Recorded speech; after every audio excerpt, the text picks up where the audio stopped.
the collapse of the Republican health care bill. That is now virtually collapsed. To discuss all of this, I'm joined by the Democratic Congressman and Minority Whip, Steny Hoyer. Congressman, thanks so much for joining us. Hi, Wolf. Good to be with you. Let's talk about Iran very quickly. As you know, the U.S. now wanting to impose some new economic sanctions on Iran over its ballistic missile program, support of certain terrorist groups. That comes a day after the Trump administration said that Iran is complying with the nuclear deal that was negotiated by the U.S. and other countries, 2 years ago. It said the Iranians are in compliance, but not necessarily honoring its spirit. Are you with the president on this? Well, I think clearly the evidence shows that they are in compliance with the agreement, the joint plan of action that was signed by the by the Obama administration and China and Russia and the Europeans, France and Germany, Great Britain. The fact of the matter is that I think the Congress agrees that additional Iran sanctions are appropriate, and in fact there's legislation pending to do that based upon their destabilizing of the region, support of terrorism, and undermining of human rights, many of which are contrary to UN sanctions that have been applied. So that I think on that part of it, I think there is agreement, and I think we're going to move forward on in the congressional legislation which incorporates some of those sanctions.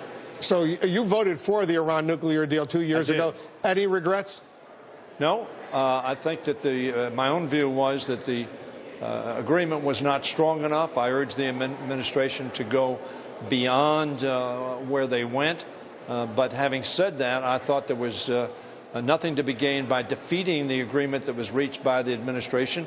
I think it has had a positive impact in that Iran has, in fact, followed its agreement and reduced its threat of a nuclear warhead being produced. I think that's a stabilizing impact. I think the actions of Iran, however, have not been following that same path in terms of its non-nuclear activity. Yeah, but I do agree that the agreement has worked so far, and I think that's been a positive.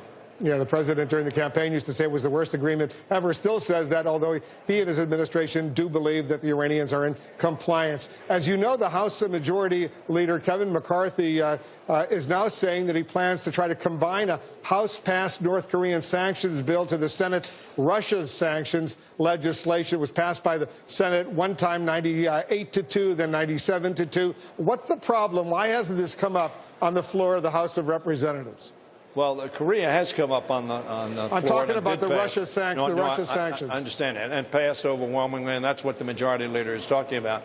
However, Leader Pelosi and I, along with the chairman or ranking member Engel, have introduced the Senate bill as it originally passed, and we would be for that. That could be brought to the floor. We could pass it and send it back to the Senate or send it directly to the president.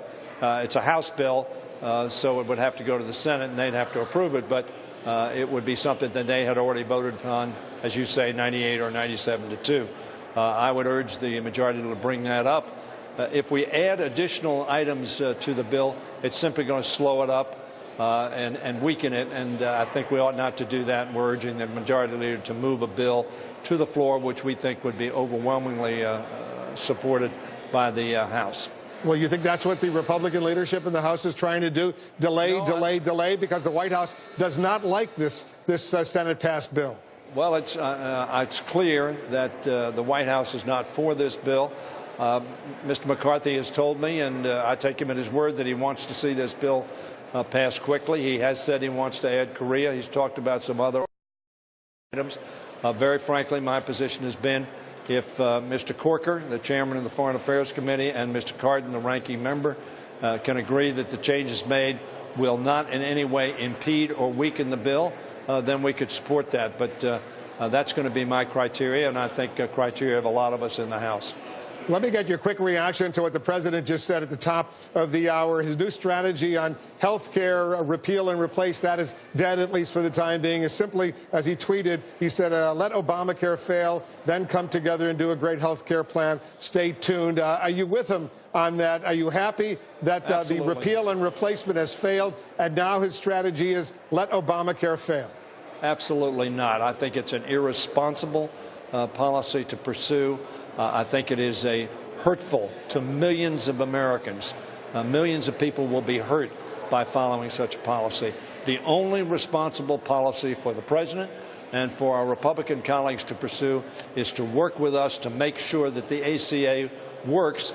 And if they, at some point in time, get the votes to replace it, that's one thing. But to leave Americans vulnerable, millions and millions and millions of Americans vulnerable, 18 million people, according to CBO, if they repeal it, will lose their insurance next year in 2018, and 32 million people will be uninsured, in addition to what are uninsured now, in 2026. So it's an irresponsible proposal that the president has made or thought that he's made.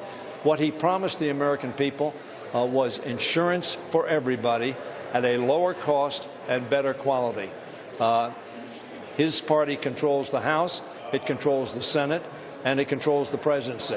If it fails to deliver that, then the American people ought to hold them accountable. Congressman Steny Hoyer of Maryland, thank you for joining us. You bet. Thanks. A lot more news coming up right after this.